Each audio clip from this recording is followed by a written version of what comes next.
Graças a Deus por essa oportunidade que Deus nos concede, de nessa oportunidade poder agradecer a Ele por tudo quanto Ele tem feito por nós. Nós estamos diante de uma crise mundial, podemos dizer assim, esse vírus que tem assolado o mundo inteiro. E por esse motivo, né, nós, em obediência à ordem dos nossos governantes, iremos nos reservar um pouco em casa, e também a pedido do nosso pastor presidente, pastor Dinamécio Lima. Por esse motivo, eu estou querendo compartilhar com os irmãos o assunto da escola bíblica, da lição que nós temos decorrido nesse trimestre, a lição que tem como tema do trimestre a origem, queda e redenção da humanidade, né? Na lição de hoje, a lição de número 12, seus irmãos que nos ouvem nesta oportunidade, tiver uma lição em casa, ou se não tiver, mas tem a Bíblia Sagrada e quiser nos acompanhar, a leitura bíblica em classe se encontra em Lucas, capítulo de número 2, começando do versículo 40 ao versículo 52, que vem falar sobre a ida de Jesus, né, com 12 anos de idade, com seus pais. Eles subiram de Nazaré, sua cidade natal, a Jerusalém, como de costume, para a festa em comemoração à Páscoa. A Páscoa, que era uma das principais festas para os judeus, para os israelitas, né? Nós sabemos que existia pelo menos 8 festas principais em que os israelitas comemoravam, como a Páscoa, tinha a Lua Nova, o Ano Novo, Dia da Expiação, Pentecoste ou a Festa das Colheitas, e o Tabernáculo, né? Pelo menos 8 festas principais que Israel ele comemorava. Nessa feita, Jesus ele sobe de Nazaré a Jerusalém com seus pais, como de costume, e diz Lucas, num importante relato que Lucas faz, quando os seus pais terminaram a festa, ele retorna para Nazaré. Em caminho, percebe que Jesus não lhe acompanhara, né? E agora eles voltam a procurar Jesus na casa de parentes, de vizinhos, de amigos. Chegando em Jerusalém, já passaram 3 dias, e encontra Jesus no meio dos doutores, ouvindo e interrogando os mesmos, né? E quando, no versículo 48 da leitura bíblica, diz o seguinte: e quando viram, maravilharam-se, e disse-lhe sua mãe: Filho, por que fizeste assim para conosco? Eis que teu pai e eu, ansiosos, te procurávamos. E ele, Jesus, lhe disse: por que é que me procuráveis? Não sabeis que me convém tratar dos negócios de meu pai? E então nós vimos nessa pequena passagem, meus irmãos, a divindade de Jesus. É justamente isso que Lucas vem falar nesse evangelho tão importante. E o tema da lição, de número 12, é Jesus, o homem perfeito. Né? Jesus, o homem perfeito. A verdade prática da lição diz: verdadeiro homem e verdadeiro Deus, o Senhor Jesus Cristo é igual ao Pai e semelhante a nós. Sua divindade não são aparentes, são reais, perfeita e plena. Observe que o comentarista ele faz uma ressalva aqui, mostrando o que Lucas já havia relatado, não só Lucas, mas os outros evangelhos, mostrando a divindade e a humanidade de Jesus. Quando falamos de divindade e humanidade de Jesus, estamos falando de um assunto muito contestado por algumas denominações, seitas até, que questionam, que ignoram essas verdades. Mas o que nos chama a atenção, meus irmãos, é que o comentarista ele traz um tema importantíssimo, né? Jesus, o homem perfeito. E Lucas vem trabalhar justamente em cima disso. Jesus, o homem perfeito. Quando lemos a Bíblia, de Gênesis a Apocalipse, é possível encontrar histórias de homens de Deus que verdadeiramente viveram uma vida de comunhão com Deus, que trouxeram a obra de Deus até os nossos dias. Homens como Moisés, como Abraão, como Enoque, que viveu uma perfeição tão grande que Deus tomou para si. Abraão, Isaac, Jacó, tantos outros. Vêm os apóstolos, os profetas, né? Mas observamos que a Bíblia não nos dá ênfase em dizer que esses homens foram perfeitos. Mas Lucas vem trazer com qualidade, com convicção de Jesus, o homem perfeito, né? Então, observe. Lucas faz questão de mostrar a divindade e a humanidade de Jesus. Como homem, Jesus em nada diferia de nenhum de nós. Jesus, ele é também da descendência de Adão, o primeiro homem, né? Como criança, a Bíblia não traz muito relato da infância de Jesus, né? O que nós conhecemos da história de Jesus é o que os evangelhos, Mateus, Marcos, Lucas e João, ele traz, que é o importante para o nosso entendimento, né?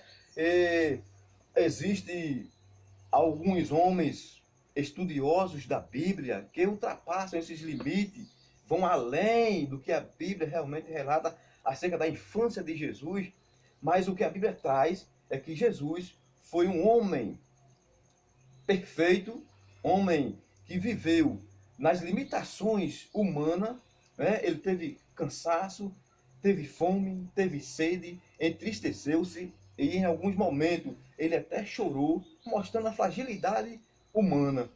E mostra Jesus também na mesma ênfase, na mesma totalidade, como sendo o próprio Deus. Existem alguns estudiosos, né, que diz que Jesus, do mesmo jeito que ele era homem, era Deus. E em número, ele era 100% homem e 100% Deus. Ou seja, Jesus é o Deus encarnado. E a Bíblia mostra, prova e comprova todas essas verdades. Pois bem, meus irmãos, como eu havia falado no princípio, existem alguns estudiosos, né, afoitos e que passaram dos limites. Muitos chegam a dizer que Jesus, quando tinha aproximadamente 7 anos, ele foi para a Índia e lá ficou aos pés dos monges, dos gurus da época, para aperfeiçoar sua espiritualidade. E ali com as crianças dos seus tempos, eles brincavam, faziam animais de areia molhada, pássaros, e dava vida a esses seres. E em dado momento, algumas crianças, né, alguns coleguinhas de Jesus, segundo esses estudiosos, inescrupulosos, podemos dizer assim, as crianças chegavam em casa e diziam aos seus pais que Jesus havia feito essas situações de animais feitos da areia molhada terem vida, pássaros voarem. E os pais daquelas crianças, de imediato, proibiam que os seus filhos continuassem a brincar com Jesus, dizendo que Jesus era um feiticeiro. E isso, meus irmãos, é um absurdo, porque a Bíblia Sagrada, ela não confere essa situação. Diz o versículo de número, o texto áureo da lição, que é o versículo de número 52, diz: e crescia Jesus em sabedoria e em estatura e em graça para com Deus e com os homens. Ponto. O que a Bíblia relata são essas passagens semelhantes a essas, que Jesus crescia de forma natural, tanto no sentido psicológico, físico, emocional, espiritual, cognitivo, como um homem normal, né? Agora, o que difere Jesus como homem de nós como seres humanos também? O que diferia? Se ele era normal, se ele cansava, se ele tinha sede, fome, se ele entristeceu, se ele chorou, e tudo isso nós como seres humanos estamos sujeitos a passar devido às nossas limitações. Mas o que diferia Jesus dos seres humanos? Observe que a Bíblia dá ênfase em dizer que Jesus, ele teve a sua concepção. Maria foi concebida pelo Espírito Santo. Jesus foi gerado no ventre de Maria pelo Espírito Santo. Então, para que Jesus nascesse como homem, como ser humano, ele precisava ter nascido de mulher, e nasceu de Maria. Para que ele nascesse homem e sem pecado, ele precisava ter sido concebido por obra e graça do Espírito Santo. Aí a diferença. E para que ele fosse deidade, para que Jesus fosse divino, ele precisava ter Deus como seu Pai. É diferente, não é? Então observe que essas qualidades que Jesus teve, o ser humano não teve. Então, todo homem nasce com a natureza pecaminosa, porém Jesus nasceu sendo concebido pelo Espírito Santo, por isso ele não conheceu o pecado. E a Bíblia diz que nem na sua boca foi achado engano. O primeiro ponto da lição de número 12, diz: Jesus, verdadeiro Deus. Observe, meus irmãos, que com contraste com alguns pensamentos, nós observamos que existem algumas denominações que tem Jesus como um profeta, tem Jesus como um guru, tem Jesus como um homem dotado de um poder especial, né? Mas a Bíblia mostra que Jesus, ele é o verdadeiro Deus. Podemos ver em inúmeras passagens na Bíblia, podemos ver lá no batismo de Jesus, né? No Rio Jordão, quando João Batista está batizando Jesus, ouve-se uma voz do céu quebrada naquele momento, e Deus diz: este é o meu filho amado, em quem eu tenho prazer, em quem eu me comprazo. E isto, para os judeus da época, era uma forte evidência de divindade. Deus declarando Jesus como seu filho. Então, filho de humano, filho de homem, é humano. Filho de Deus é divino. Né? Jesus é divino. Ainda podemos ver na passagem de quando Jesus havia ressuscitado, ele entra em um quarto fechado, está ali os seus discípulos, né, com medo de retaliação, e quando Jesus aparece, desta feita está lá Tomé, que da outra oportunidade não estava, e estava ali Tomé. Quando Tomé vê a Jesus, Jesus chega e diz: Tomé, toca aqui, mete o teu dedo no meu lado, Tomé, e vê que o espírito não tem carne e nem osso, como vede que eu tenho. E Tomé, prontamente, reconhecendo a divindade de Jesus, se dobra e diz: Senhor meu e Deus meu. E o que seria, irmãos, essa simples afirmação de um judeu da gema como Tomé, afirmar que Jesus era Deus? Ele sabia que se ele chamasse um homem de Deus sem ser, ele seria sentenciado à morte no mesmo instante. Mas ele tinha convicção e disse: Senhor meu e Deus meu. Jesus chega a Pedro e diz: quem os homens dizem ser o filho do homem? Pedro diz: Senhor, muitos dizem que tu és Elias, que tu és o profeta, que tu és Jeremias. Aí Jesus: e vós, quem dizes que eu sou? Tu és o Cristo, o Filho do Deus vivo. Outros judeus afirmando que Jesus era Deus. Então, não temos dúvida, meus irmãos, que baseado na palavra de Deus, sem heresia, sem fingimento, sem forçar o texto, cremos que Jesus é o Deus encarnado. Está lá em João, no capítulo 1, versículo 14. E o Verbo se fez carne e habitou entre nós, e vimos a sua glória como a glória do unigênito do Pai, cheio de graça e de verdade.